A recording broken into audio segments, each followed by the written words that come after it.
The trade deal, giving up a merchant of death to bring back a basketball player who said they hate America, is drawing some harsh criticism. I'm Kristi Leigh, and here's today's Daily Brief. The U.S. just freed a convicted terrorist while leaving our border wide open for more to enter our country easily.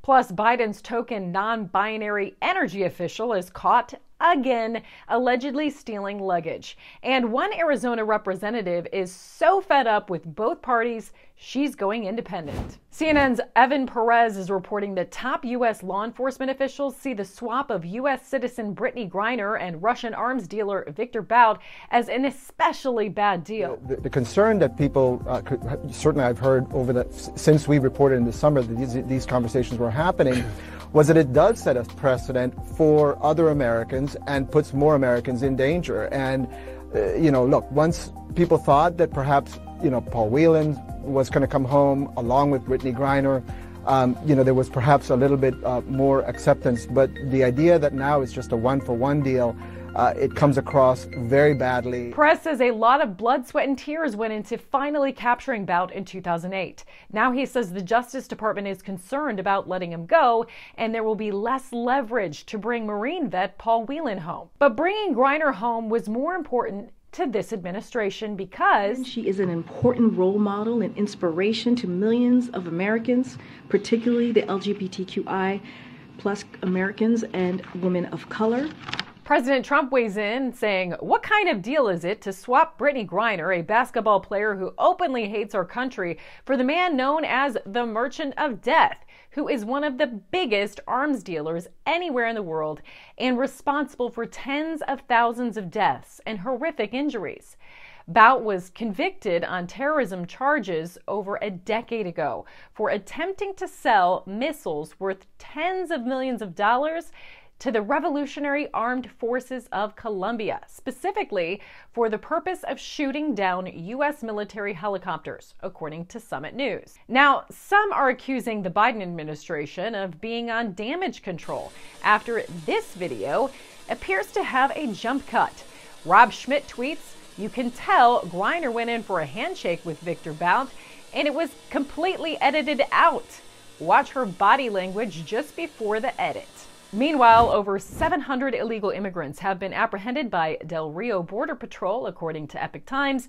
Among those caught, 2 sex offenders and an unaccompanied 2-year-old, according to Breitbart. A Del Rio Sector Chief Patrol agent says the agency apprehended nearly 10,000 illegal immigrants over the past week.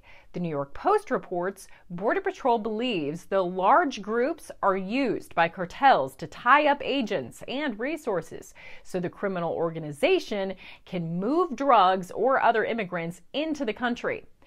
A record-breaking more than 2 million immigrants have crossed the border in this fiscal year. President Biden has still not visited the border. State and not visit the border because there's more important thing going on. Gender fluid Sam Brinton from the U.S. Department of Energy appears to be at it again. He's facing a second accusation of stealing luggage. A felony arrest warrant has been issued for Brinton after accusations they stole luggage from a Las Vegas airport, according to Newsweek. The charge is for grand larceny, a Category B felony in Nevada punishable by 1 to 10 years in prison and a fine of up to $10,000. He reportedly previously stole a woman's luggage at a Minneapolis airport back in September. Brinton is already on leave from the DOE for that incident. How will the Biden administration deal with this? It's been pretty proud of this diversity hire, known for dressing in drag and boasting online about his puppy role play fetish. The reports of this new arrest warrant are coming after House Republicans have already called for Brinton's resignation, saying, "We implore you to set aside petty politics and appoint only the most qualified and dedicated individuals to influence America's energy sector."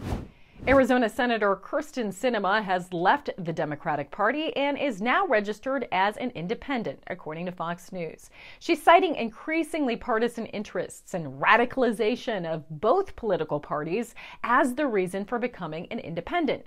Sinema is accusing mainstream political parties of worrying more about blocking each other than the well-being of their constituents. So here's today's takeaways. The Biden administration is getting heat from both sides about trading a terrorist for a WNBA star, meanwhile potentially welcoming in terrorists as another huge group of illegals cross the border.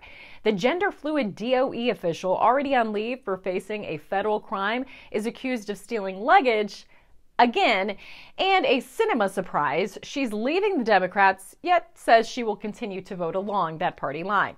To learn more, be sure to go to AmericanFaith.com and subscribe to our daily newsletter. For American Faith, news you can trust, I'm Kristi.